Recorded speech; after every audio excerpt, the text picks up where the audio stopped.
Today, I'm making pita chips. Making them yourself is great because you can control the texture and how flavorful the chips will be. I remember going to the store and buying some pita chips and they were like super hard and I almost broke my teeth on them. For ingredients, first you need pita bread. It's okay if the bread is a little old, but you're gonna get the best results if you use fresh bread. I got these today at a local Turkish market for €1.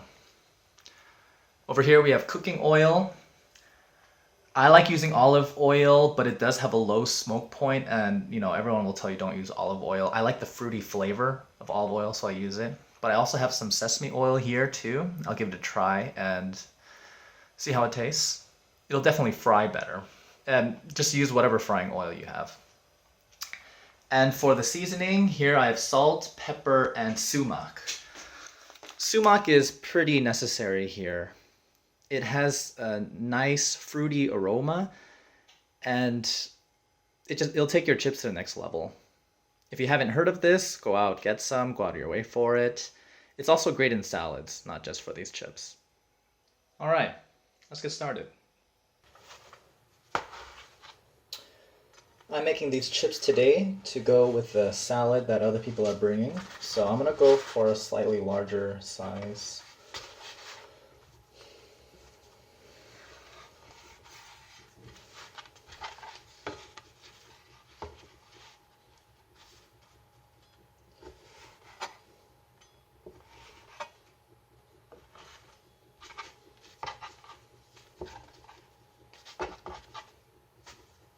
Alright, I finished cutting.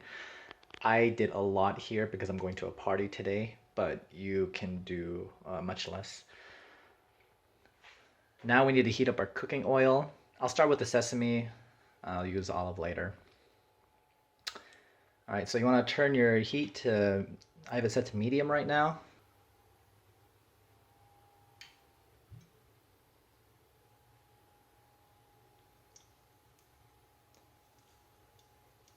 You're going to need a decent amount of oil because, this bread is going to soak up all this oil. Alright, the oil is shimmering now.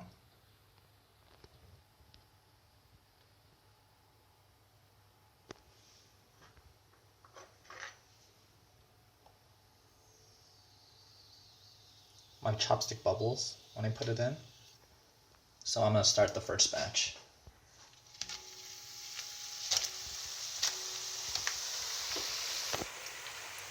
Now we don't want to overcrowd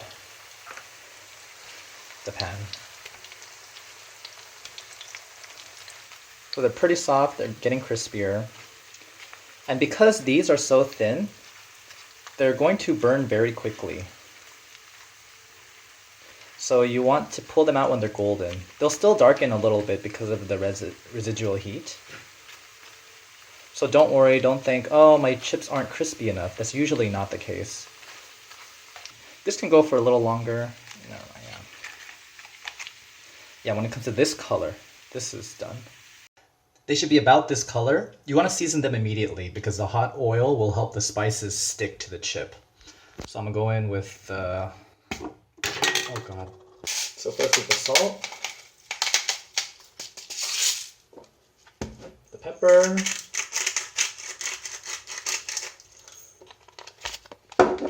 and the sumac.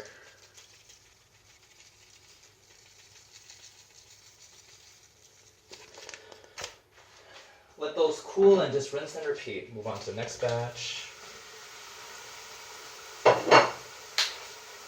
You want them on a wire rack to cool so that it keeps the crispiness.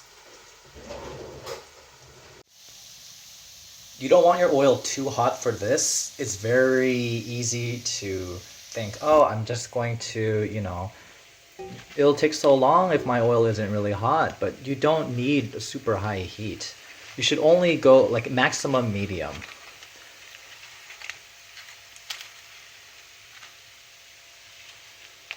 When you remove the chips, be sure to drain them. There's a lot of oil in it already.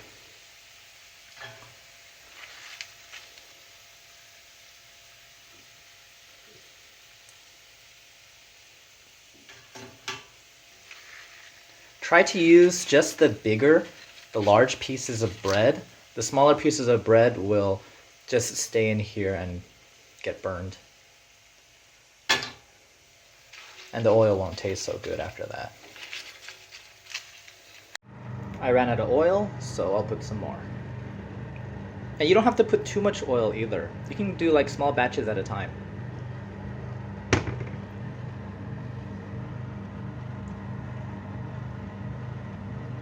My pan is already hot, so my oil will come to temp real quick. This is a batch I'm doing with olive oil. It's a little green. And you don't have to use such a high heat, so you can see it's frying properly. And it won't taste burnt. Unless you burn them. This one is a low oil batch. You can tell it's not really, browning as much, as evenly or as quickly. Which is still good. You can pick out like burnt pieces.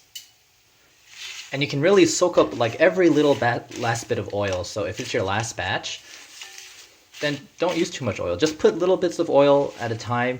You can adjust how much you like. You can eat it. Just, change it as you go. You have a lot of freedom here. Don't skimp on these spices. This is where all the flavor is coming from. In fact, I season first with the sumac to make sure that's the spice that sticks to the chip the most. Spice is the spice of life. All right, that's about it. I have all my pita chips. If you have any extra seasoning, I just put it on the top, and as you take it to your next place, the seasonings will trickle down, and the chips at the bottom will also get the seasoning. It's a joke, it doesn't actually happen. Anyways, stay safe, have fun, try these pita chips out. You'll love them. See you next time.